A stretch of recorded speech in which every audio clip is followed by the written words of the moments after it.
Muito bem, a palestra de hoje fala sobre algo muito importante, a fé viva. Da mesma maneira que é uma fé viva, também é uma fé morta. E começa dizendo, tudo na vida depende da fé. Quando falamos de sucesso financeiro, mais ainda. E o texto sagrado, ele fala para mim e para vocês, segundo Coríntios 13:5, o seguinte: examinai-vos a vós mesmos, se realmente estáis na fé. Provai a vós mesmos. Porque ele manda cada um se examinar. E além disso, se provar.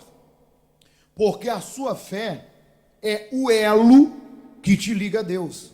O texto de Hebreus 11:6 diz: de fato, sem fé é impossível agradar a Deus. Muito bem, vamos primeiro ao conceito da fé. Lá em Hebreus 11, logo no primeiro versículo diz: ora, a fé é a certeza de coisas que se esperam e a convicção de fatos que não se vê. Muito bem. A Bíblia diz para você e para mim: Flávio, examine-se a você mesmo se você está na fé. Prove a você mesmo. Como que eu vou fazer isso?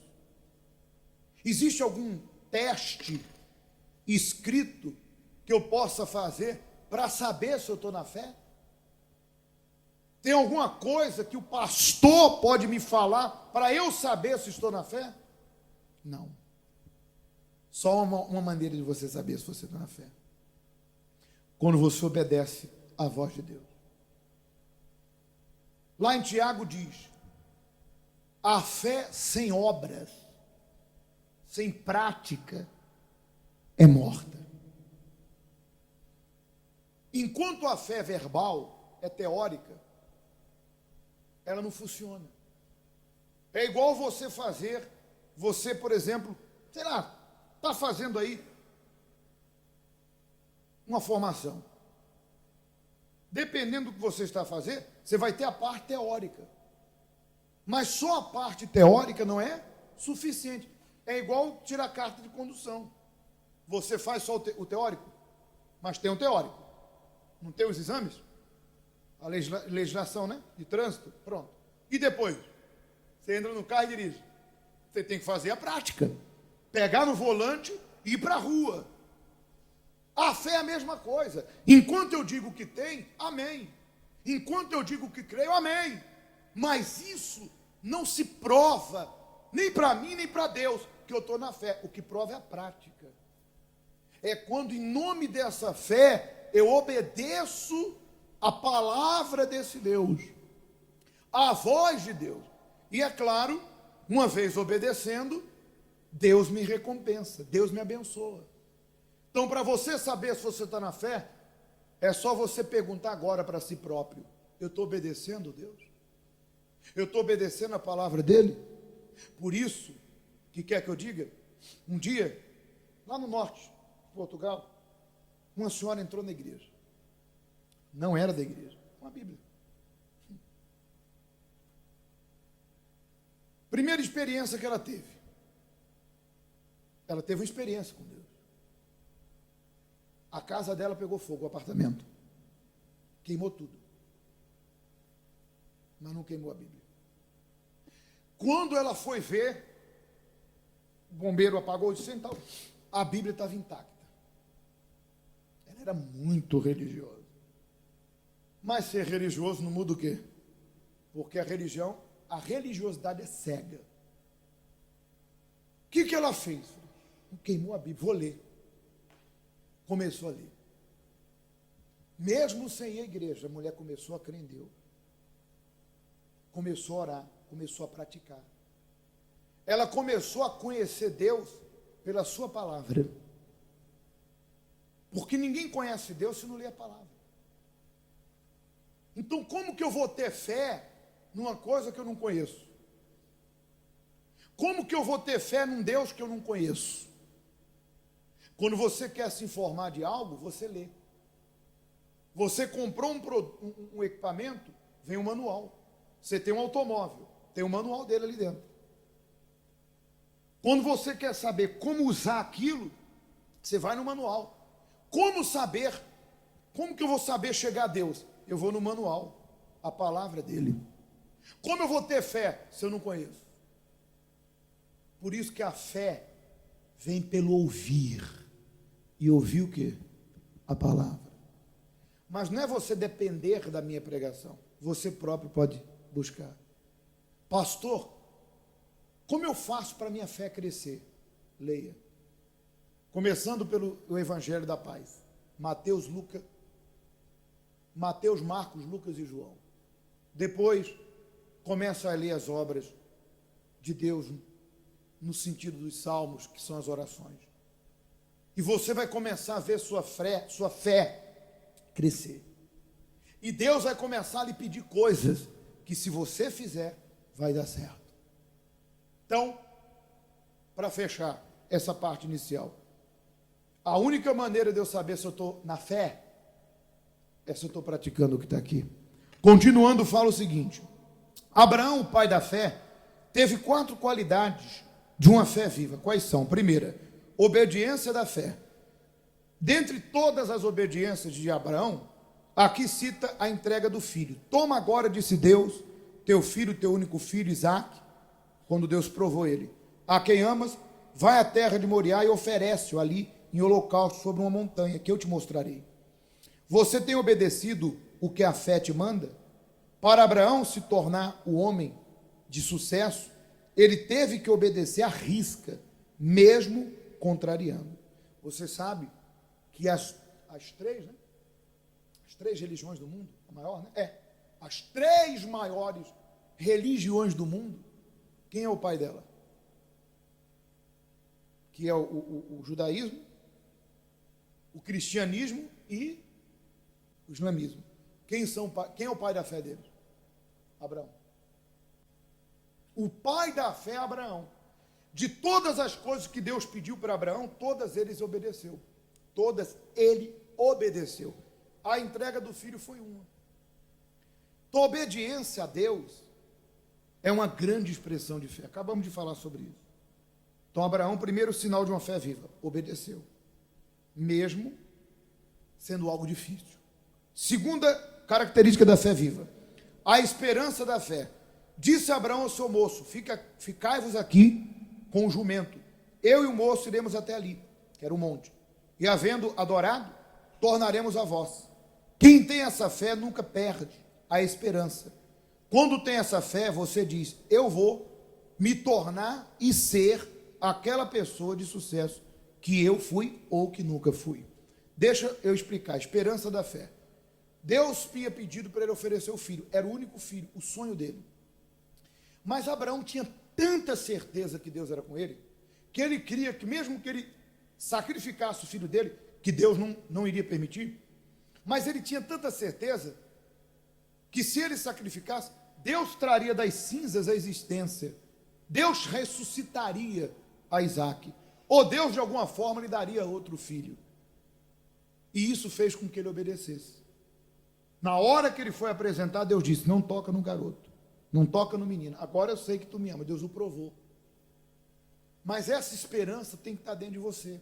Não importa o que a situação diz. É o que a gente falava no começo do culto. Às vezes, você olha para certas coisas na tua vida e parece que está tudo perdido. Tu olha para a tua vida sentimental, financeira, familiar, física e espiritual, e você às vezes pensa: meu Deus, eu não vejo melhor, eu não vejo progresso. Parece que está tudo perdido. Mas você tem que ter essa esperança. A fé, ela tem poder de trazer à existência o que não existe. Aliás, o filho de Abraão foi um caso. A mulher estéril, Deus trouxe à existência, na velhice, a nação que Abraão tanto esperava, que era um filho. Deus falou: de ti farei uma grande, do estéril, da estéril, eu trarei à existência a filhos. Então não ignore isso. Não olhe para a tua idade, para a tua condição. Não olhe o que as pessoas falam. Porque o diabo é especialista em sugar energia. Satanás é especialista em usar a boca das pessoas. Quando Jó estava cheio de ferida, a mulher dele olhou para ele e falou assim: Amaldiçoa esse teu Deus e morre logo de uma vez. E ela falou, olha a condição que você está. Amaldiçoa o teu Deus e morre. Nega essa fé. Desiste disso aí. E ele disse, tu fala como louca. O meu Redentor vive em breve, esperança. Ele se levantará em meu favor. E qual foi o fim de Jó? Deus lhe deu em dobro tudo o que ele havia perdido. Então, às vezes, o diabo vai usar o quê? A boca de quem está do lado, para sugar a tua energia. Ignore, olha para frente. Continue crendo na esperança da fé. Esse é o segundo ponto de uma fé viva. Terceiro ponto, a perseverança da fé. E cumpriu-se a escritura que diz, e creu Abraão em Deus, e lhe foi isso imputado como justiça. Foi chamado amigo de Deus. Quem tem essa fé nunca quebra seu pacto com Deus. A cada dia se renova. E é por isso a necessidade do Espírito Santo. Agora entenda, Deus pode até tardar. E esse tardar é para preparar a pessoa para coisas grandes. Deus não está tardando, Ele está caprichando, Ele está preparando. Mas Ele nunca falhará. Abacuque 2. Deus falou com o profeta Abacuque, falou assim, olha, pega a tua visão, teu sonho, põe numa tábua grande, para que possa ler quem passe correndo. E Deus disse ao profeta, porque a visão que você vai escrever vai se cumprir no tempo determinado. Se tardar, espera, porque Deus não falhará. Então, às vezes, tem coisas que não acontecem no nosso tempo, mas Deus não falha. Aquilo é para te preparar, para te amadurecer, para você crescer, para você aprender a depender de quem? De Deus. Não reclame. Outro dia, eu ouvi da boca de uma pessoa assim, pastor, eu estou passando por uma luta tremenda. Parece que Deus me abandonou. Isso é coisa para se falar? Você ouvir da boca de uma pessoa lá fora, que não tem experiência com Deus, que não viu o que você vê, que não ouviu o que você ouve, que não tem conhecimento, não teve experiência nenhuma com Deus. Você ouvir de uma boca de uma pessoa que não conhece nada de Deus, Deus me abandonou? É aceitável. Deus até tem misericórdia, que a pessoa está falando do que não sabe. Agora, a pessoa está aqui dentro. Ela já viu o poder de Deus, ela já viu a manifestação de Deus, ela já teve experiências com Deus. E ela abriu a boca para dizer assim, Deus me abandonou. Por favor. Pelo amor de Deus, não seja mal criada a tal ponto. Se Deus te abandonar, sabe o que eu lembrei na hora que a pessoa falou isso? Na hora eu lembrei, sabe do quê? Da cruz. Como que Deus me abandonou se Ele entregou o filho dele para morrer pela minha alma? É um absurdo isso. Como que Deus me abandonou se Deus enviou o próprio filho para morrer na cruz pelo meu pecado? Você acha que um Deus que não está nem aí para mim, que está pouco se importando comigo, vai entregar o filho dele como o Cordeiro de Deus pelos meus pecados para salvar minha alma na cruz do Calvário? Você acha que Deus, um Deus que me abandonou, faria isso? Mas tem gente dentro da igreja que, por incrível que pareça, abre a boca para falar esse tipo de coisa. Salmo 73. Asaf foi um homem que se considerou um animal irracional. Ele se considerou. Sabe por quê? Porque houve um momento da vida dele dentro do templo, com Deus, que ele falou assim, diante das lutas dele, ele falou assim, os perversos tentam ao Senhor e prosperam. Sim, eles não temem ao Senhor e estão bem. Ele falou isso para Deus. Como pode eu, que conheço o mais importante que é a vida eterna, como eu posso me colocar, me igualar a quem não aceitou Deus? Você acha que a felicidade é um belo automóvel? Você acha que a felicidade é uma bela casa? E se tu morrer hoje? Você acha que eu vou julgar que uma pessoa está realizada porque ela tem um belo carro, uma bela casa e vive passeando o mundo todo? O que não falta são exemplos de pessoas que têm tudo isso e são infelizes. Você acha que eu que descobri a salvação, que é o maior tesouro, você acha que eu vou me considerar inferior a uma pessoa que não conheceu esse caminho só porque ela tem uma vantagem material sobre mim? Aí depois que ele se arrependeu, ele falou: ó Senhor, me perdoa, eu era um duro, um bruto de entendimento. Então, não julgue que quem não serve a Deus é mais feliz de quem serve. Porque as aparências enganam. E o nosso maior tesouro não é terreno, é celeste. Por isso, cuidado com as suas palavras. Persevere, como diz aqui, ó. Deus, ele pode tardar, mas ele não. Para concluir, quarto e último item que traz uma fé viva: a revolta da fé. Porque já sabeis a graça do nosso Senhor Jesus Cristo, que, sendo rico, por amor de vós se fez o quê? Pobre, para que pela sua pobreza, o quê? Enriqueceis. Está vendo aí? Que aquela ideia, aquela conversa fiada da religião do voto da pobreza é mentira? O voto da pobreza é uma mentira. Deus não tem nada de pobre. Quando diz que Jesus se fez pobre, é porque ele estava na condição de Deus. Está lá escrito que o verbo se fez carne e habitou. Ele saiu da condição divina e se fez humano. Ele se fez pobre, porque ele deixou sua glória divina e se fez homem. E aí, o que aconteceu? Morreu na cruz, carregando. Sabe que a morte da cruz era para os amaldiçoados, para os ladrões. A morte da cruz era uma condenação. E Jesus carregou na cruz todos os nossos pecados. Mas ele morreu para que eu continue vivendo no inferno, na pobreza, quer espiritual, quer material? Entenda, a missão do Senhor foi salvar a alma, mas ele não apenas fez isso, ele curou, ele libertou, ele abençoou, ele multiplicou. Então, ele quer uma vida completa. Amém?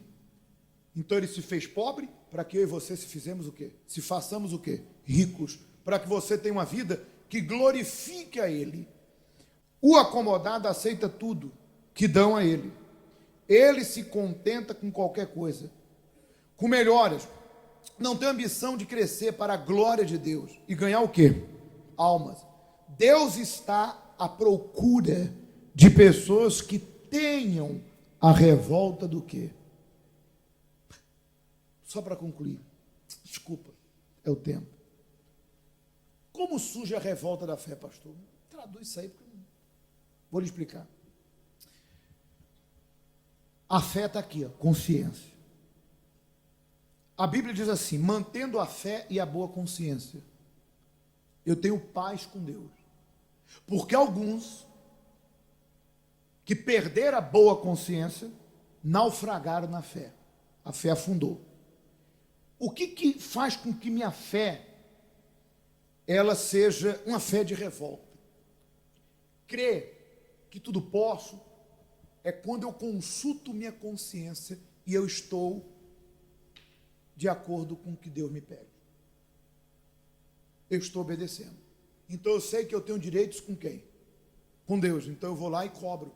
Um bom exemplo disso foi o rei Ezequias, que recebeu a notícia do profeta que ele iria morrer. E a Bíblia diz que ele botou o rosto na parede e fez uma oração. E disse: Senhor, lembra-te, peço-te, que eu andei diante de ti com fidelidade, com inteireza de coração e fiz o que é reto aos teus olhos. Eu não aceito essa condição, essa notícia que eu recebi. Na hora Deus mandou o profeta voltar e dizer: olha, o Senhor vai te curar e vai te acrescentar 15 anos sobre a tua vida. O que levou ele a essa explosão de falar com Deus com a intrepidez? Tem gente que nem a boca abre, porque ele sabia que ele estava fazendo a parte dele. Então ele pensou: peraí, eu estou servindo a Deus para quê? Por etiqueta? Estou servindo a Deus para quê? Para dizer que tem uma religião? Não, eu vou cobrar o meu direito, Deus vai me abençoar. Então essa revolta contra o problema, não contra Deus, essa intrepidez de cobrar o meu direito, eu só tenho quando a minha consciência não me condena diante de Deus.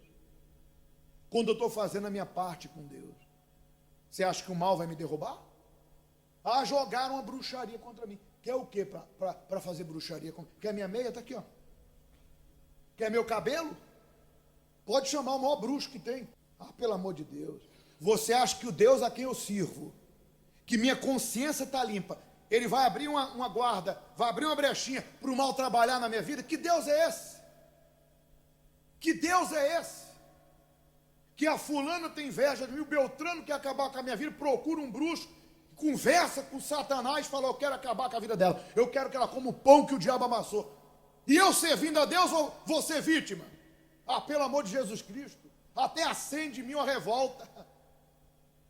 Toda arma forjada contra o fiel não fica de pé. Deus é com aquele que é com ele, gente. Larga a mão de ficar dando força para o teu adversário. Mas aí tu tem que consultar onde? Se tu está fiel, duvido que você aceite essa condição. Por isso, vamos determinar que essas 4 atitudes estejam dentro de você e que a tua fé seja morta ou viva.